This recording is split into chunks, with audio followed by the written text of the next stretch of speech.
គ្រូបងបានមកដល់ហើយកំឡុងធ្វើបងខំអូនយ៉ាងម៉េចហើយពួកយើងត្រូវទៅសំដំណេកទៅអាចជួយប៉ាអូនបានដូនតាគ្រូសាជាពួកឯងនេះពិតជាបានបោកប្រាស់គីមែនព្រោះសត្វដង្កូវនោះគ្មានថ្នាំបន្សាបទេឯងមិនមែនគិតចង់កេងចំណេញលើគេទេឯងជិះមកប្រមាថដូនតាយើងផងយើងនឹងវាឯងឲ្យងងស្មាលើឯងនេះក៏ចង់ចេញមុខមាត់ផងឯងស៊ូខាយិនយើងស៊ូឯងជាលើកចុងក្រោយ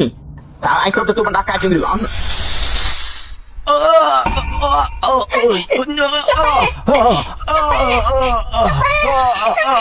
ឱកាសចុងក្រោយឯងយល់ព្រមឬអត់ពួករបស់យើងឈប់គោះកណ្ដឹងទៅឯងនិយាយអីក៏យើងរំដែរនៅមានពួកឯងទៀតមិនដល់3ថ្ងៃទៀតត្រូវរំសាយការសហការជាមួយគ្រូសាយឲ្យអស់បើមិនដូច្នេះទេយើងនឹងឲ្យពួកឯងសារជាមួយភាពជឿចាប់វេទនាជារៀងរាល់ថ្ងៃខ្ញុំនឹងរំសាយការសហការជាមួយគ្រូសាយទាំងអស់ពេលនេះភ្លាមពួកកណ្ដឹងអីខ្ញុំស្វែងឲ្យកំប្រំដៃខ្ញុំប្រាប់ទាំងអស់ឯងនេះពួកឯងមិនថាគ្រូសាយយើងទៅសងសឹកពួកឯងទេយើងបាននិយាយហើយចាប់ពីពេលនេះតទៅគ្រូសាយស្អីខ្លួនមែនដែររយៈពេល3ថ្ងៃក្រោយយើងនឹងទៅយកប្រពន្ធរបស់ដូនតាឯងឲ្យគ្រូសាឯងបាក់មុខមុនហើយខ្ទេចខ្ទីអស់តែម្ដងឯងឆាប់ទៅលោកដូនតានេះសំបីតលោកក៏មានវិធីដោះពឿនដល់នោះដែរអាចមិនសាប់បានអញ្ចឹងសូមលោកដូនតាចេញមកជួយអ្នកដែលត្រូវពឹសហើយទៅកម្ចាត់គ្រូសាទូចោលទៅតាមពិតគ្រូសាយាយជាមួយគ្រូសាទូក៏មានជាប់សាច់ឈាមជាមួយគ្នាដែរថាម៉េចលោកដូនតានិយាយថាម៉េចគ្រូសាយាយជាមួយគ្រូសាទូជាប់សាច់ឈាមជាមួយគ្នាដែរអញ្ចឹងកាលពីមុនយើងមានកូនស្រីម្នាក់នឹងបានការចូលគ្រូសាទូហើយគ្រូសាទូគឺជាកូនចៅរបស់ចឹងហើយក្បាច់ជាងកាំងជាតិនោះក៏លោកដូនតាជំនះឲ្យទៅពួកគេដែរគ្រូសាទូបានដណ្ដើមកូនចៅគ្រូសាគេបានទៅរកយើងក៏ឲ្យរបស់ការពារខ្លួនខ្លះទៅពួកគេមិននឹកស្មានថាបែរជាមិនស្គាល់គ្រូសាខ្លួនឯងបែរជាទៅធ្វើជាយ៉ាងនេះទៅវិញនេះវាជារឿងអីទៅកូនស្រីការចេញទៅដូចជាចាស់ទឹកអញ្ចឹងនេះមានរឿងល្អយ៉ាងនេះទៅហើយបែរជាមិនគិតដល់ពួកយើងលោកដូនតានេះលោកដូនតាទៅជួយអ្នកក្រៅទៅវិញ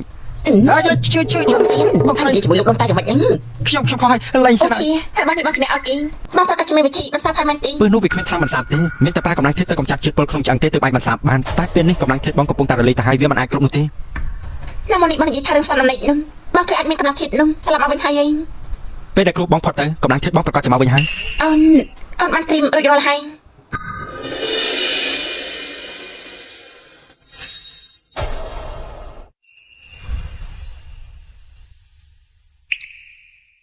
បន្តមកទៀតតែគាត់ធ្វើយ៉ាងម៉េចទេអូនគិតច្បាស់ហើយណាភាពស្អាតស្អាតមនុស្សស្រីគឺសំខាន់ជាងគេណាពេលនេះក៏ជាសម័យស្នេហាសេរីភាពដែរគេមិនព្រមរឿងមង្គលការដែលរៀបចំមកបើសិនជាអូនស្នេហ៍ក្រៅចង់បោកក្រោយវិញវាអាចទៅទាន់ពេលបងពិតជាមានអាយុ800ឆ្នាំពិតមែនទេ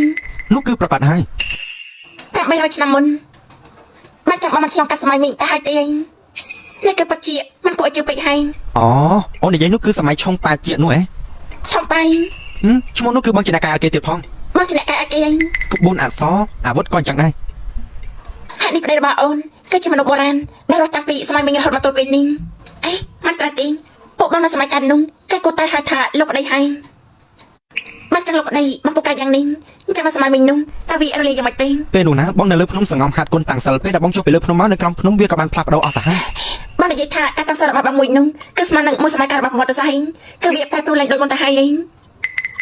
បងចាំបានថាកាលពី200ឆ្នាំមុនពេលដែលបងចុះពីលើភ្នំមកនៅក្រោមភ្នំគេធ្វើកម្មវិធីហាត់អីហើយនៅធ្វើផ្លូវដែកទៀតបងត្រូវឃើញគេជិះដៅហោះហើយត្រូវគេឃើញយាយចាស់នោះក៏ឈប់ធ្វើផ្លូវនោះបាត់ទៅពេលនោះមកបងក៏ចុះពីលើភ្នំទៅយកប្តីយាយចាស់ដែលបងថានោះមិនមែនគឺជាម្ចាស់ស្ត្រីជាស្រីទេគឺដូចឈ្មោះអញ្ចឹងមែនរឿងកាលពី200ឆ្នាំមុនបងក៏ចាំមិនច្បាស់ដែរយកប្តីបងគឺជាមនុស្សអស្ចារ្យម្នាក់មែន